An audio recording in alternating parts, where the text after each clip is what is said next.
Up next, action from the Investchem Formula 1600s at the Aldo Scribanti circuit. We caught up with one of our newcomers, Nzala Koza. Nzala, I see a lot of work going on your car. How's it going this weekend? Not too bad. It's going okay. Just learning the track, learning the gears and everything. Setup quite important here though, of the car. Yeah, yes it is. Very important. What are the mechanics actually doing right there? They're just changing the tires because I had old tires on and they're just fixing something with the brake pads. So who do you think tomorrow is going to be your main opposition? Myself. Renzo Ribeiro, looking back at Swart Corps, and then you had a bit of a coming together with you and Holzhausen. How did that work out in the end? Not great. He obviously didn't finish his race, but we didn't finish too bad. I think we got up 1 or 2 positions by the end of it. And now here at Aldo, start all important, qualifying all important. How's it been going for you? It's been going all right. We had a few issues now. One of the ball joints has come out and everything's been a bit funky, but we found quite a lot of the stuff wrong. We're going to try fix it and try getting it better than we've been doing. So. Bit of lowdown there from some of the drivers. Let's have a look how they qualified. Casey Smith ahead of Jagger Robertson. That's a big turn up for the books. Mikel Besaidnout and Jason Kutsia the second row, and Karabo Malamela alongside Alex Voss.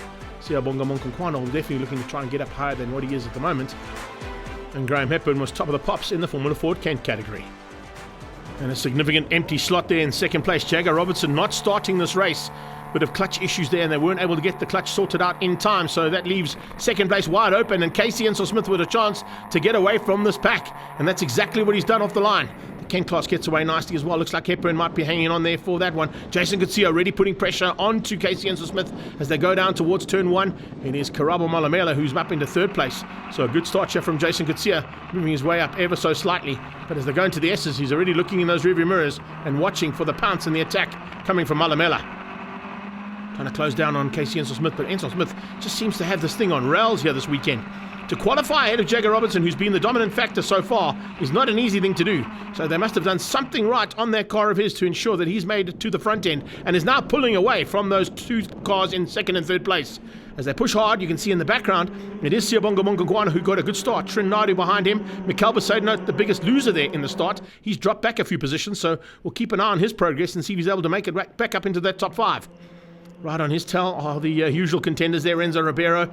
And then coming through right in the back end is Nzala Koza. He's under a bit of pressure already there from Graham Hepburn.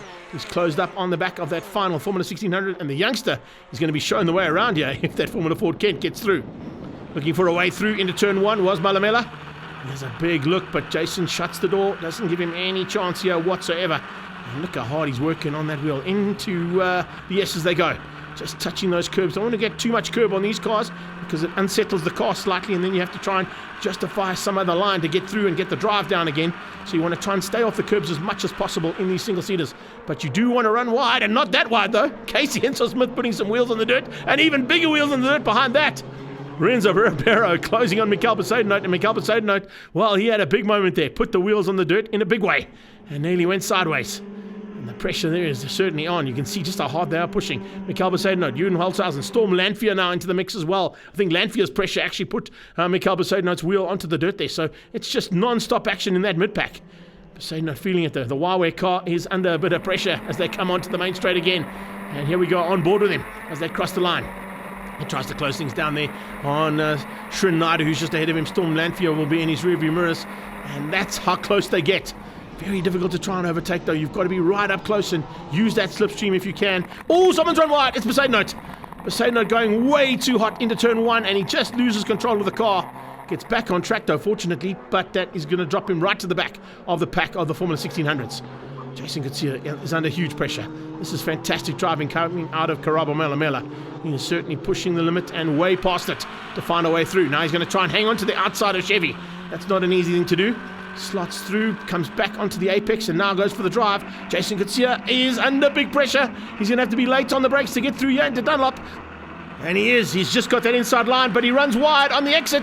Malamela comes alongside him now. Oh, drag race across the start-finish line down towards turn 1. These cars are so evenly matched. It's going to be very, very close.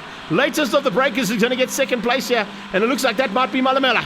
He has got the slightly better racing line. Further back, this is Alan Mayer versus Duncan Voss. That's for about third place, I would suggest. Maybe second, because up the road we're going to keep an eye out for Rick Morris and, of course, for Hepburn.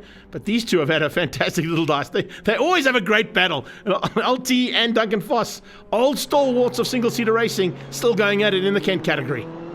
Oh, there you go. Malamela's through. Siyabonga Munkankwana now joined the party. Jason Kutsia is being sandwiched there big time. And it looks like Munkankwana wants past now too. So it's going to be a bit of a fight on here for the final positions of that podium. That's not sorted out yet. Further back from that, there's even a bigger fight. You can see Ewan Holtzhausen, Renzo Ribeiro, and Mikael Besaidnout going at it as well.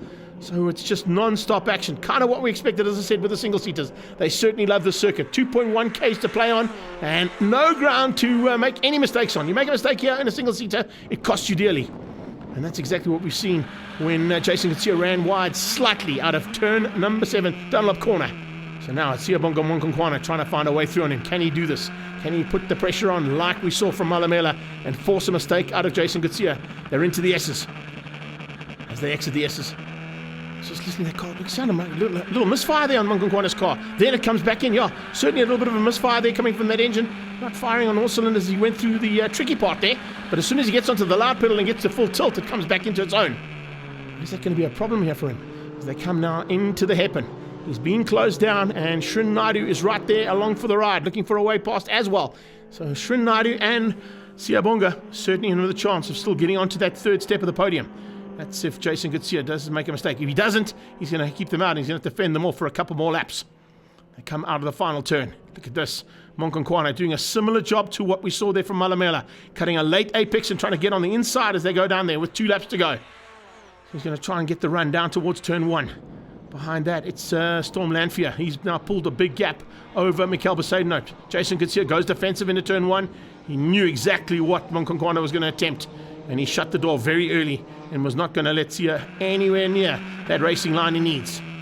Munkankwana will have to try and find another way through. Back on board with him as they go into the S's again. And he comes out there right on the exhaust and onto the gearbox of that car. You can't get much closer than that. Can't get too close, of course, because he'll get sucked in and then basically the two of you will go through there so fast through hangout, probably throw you both off the circuit. So he rolls out ever so slightly and then back down the gearbox into the hairpin. Back down the hill towards Chevy. Still, Kutsia hanging on for dear life here is Jason Kutsia. I don't think there's going to be an answer here from Siyabonga Munkankwana.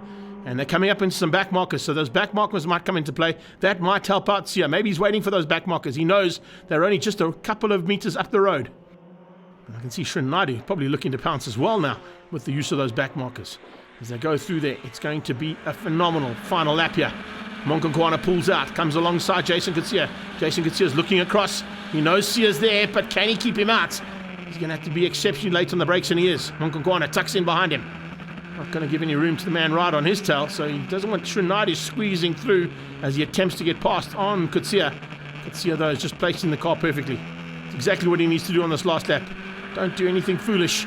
Just ensure you've got your car placement to perfection, and you should be able to hang on for the podium spot that you're in. And that's exactly what Jay's doing. Coming up on a back marker. That's Alan Mayer that they've just gone past. So the LT being passed now by the Top Gunners there in this incredible fight for Formula 1600s at the front end. No one's going to catch the man out front, though. He's had a phenomenal weekend so far. Casey Ensor-Smith putting it on pole position earlier on in the day, and he now hangs on for the victory to beat out Karabo Malamela. They head to the line. Checkered flag is waiting, and it's Casey Ensor-Smith who takes the victory ahead of Karabo Malamela. Behind that, it's Rick Morris ahead of Duncan Voss for second and third, and that'll be in the Kent category. And the rest of the pack come through to wrap up the first race of Investchem Formula 1600s. Ensor-Smith, Malamela and Kutsia beats out Munkankwana, Naidu and Lanfear. Mikael Besaidnout, Holtzhausen, Ribeiro and Causa, your top 10. And in the Kent category, Hepburn took the victory. Morris in second, Voss, Meyer. That was a good effort. Let's catch up now with race 1 winner, Casey Ensor-Smith. I'm really happy. We really need this for the championship. So hopefully it's going to be a really good race for race 2, and hopefully we can take it as well. First place in the Kents, Graham Hepburn. Then Rick snuck up the inside of me. Duncan was on the outside of me. Managed to get past him again, put my head down, broke away, and then just managed it. So yeah, it's nice to be able to say that. Managed it for the rest of the race. Speaking of managing it, well, it looks like he's managed to get on the grid. That is Jagger Robertson alongside Casey Ensel-Smith now on the restart. They fixed the clutch in between the two heats, and he's back on track now for race 2. Alex Foss with a fantastic start there in the blue car, just on the left-hand side. But watch Malamela coming up the inside here and trying to find a way through there with Mikhail Besaidnout. Mikhail Besaidnout with a much better start than we saw in the first heat. So he's up into about 4th place by the looks of it as they go into turn 2. Malamela's right on his tail, on his outside, and he gets a touch there on the curb, and I think he might have got a touch there with Alex Foss as well, the two wheels touching, coming out of the S's. Hepburn yet again is the whole shot man in the Kent category, and Rick Morris is closing him down. That's a man who's beaten Ayrton Senna in his racing career. Let me just give you a heads up there, Graham Hepburn. Watch out from behind. Speaking of from behind, oh, great move there from Mikhail Besaidnout. Finds a way through and gets ahead of Malamela. So what a great bit of driving there from Mikhail Besaidnout. Certainly some of the best we've seen out of him so far this season. He's up to 4th. Little mistake from him coming through Chevy. Just gets it a little bit sideways, and that might get Malamela just an opportunity to dive through. And there you have it. He gets through, up into the final corner. Does he hang on to it? Yes, he does, only just. He also starts to slip inside. Remember, they're still on cold tyres yet. It's only the first lap, so what a way to start things out here for race 2 in the Investchem Formula 1600s. They head down towards turn 1. This is a big charge coming once again from Mikhail Besaidnout. Can he find a way back now at Karabo Malamela as Malamela goes on the hunt for the 2 cars, in fact 3 cars up front ahead of him. One of them is Jason Kutsia. He's the first one to catch. Then he's still got to try and find a way to catch Jagger Robertson, who's battling right now to get through on Casey Ensel-Smith. Ensel-Smith's first victory, and they normally come in 2s, especially in this category, means that Jagger Robertson, with a slightly ailing car compared to what he had earlier on, he's going to have his work cut out for him. Jagger, if he has got anything, he's one man who can beat Casey Ensel-Smith, but is he happy with the full setup of this car now that they've repaired all the clutch and gearbox issues that they had? It certainly looks like it's firing on full cylinders here and going like a rocket ship. But the Pretoria Notar is just a little bit off the pace there compared to Casey Ensel-Smith out front. The rest of the pack come through there. Alex Foss with Munkonkwana behind him as they cross the line. Oh, this is a great shot. Full tilt for the 1600s going past the start line. Duncan Voss now closing in on Rick Morris.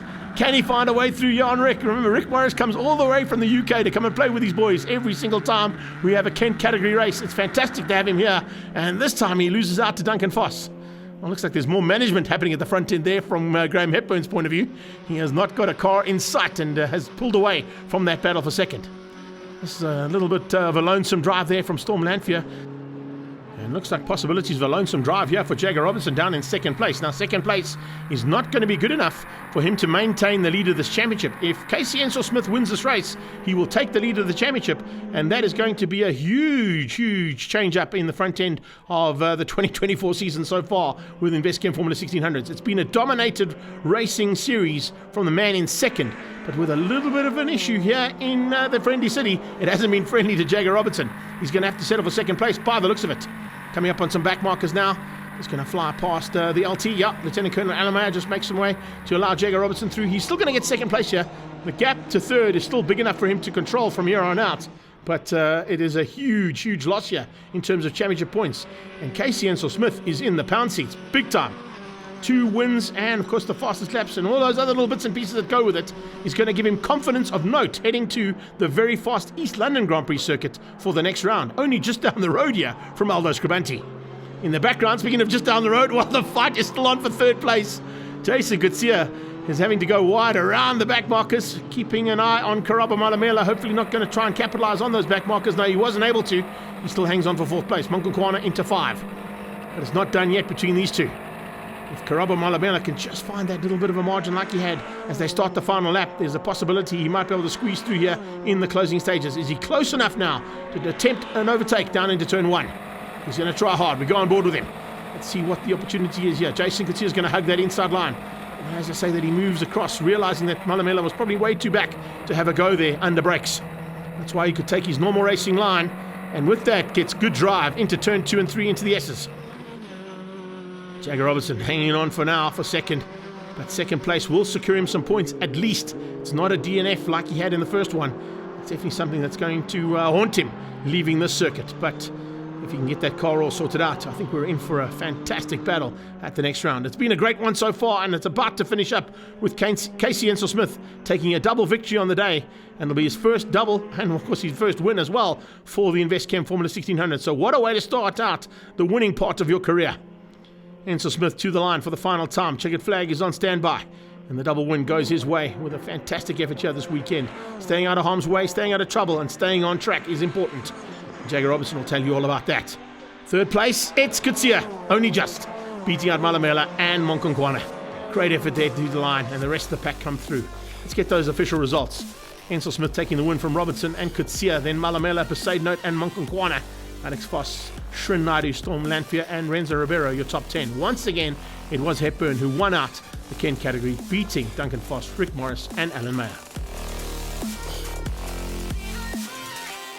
It's an amazing feeling. We worked really hard. It was a really good fight. But you know, it is what it is. So hopefully we can keep the lead and win the championship at the end of the year. And speaking of that South African Championship, it is the Heating Africa car that's turning on the heat. Enzo Smith now leads out over Jagger Robertson with Jason Kutsia, Malamela, and Naidu, your top 5. Coming up after the break, can the South African Touring Car Championship still be dominated by Volkswagen on their home soil?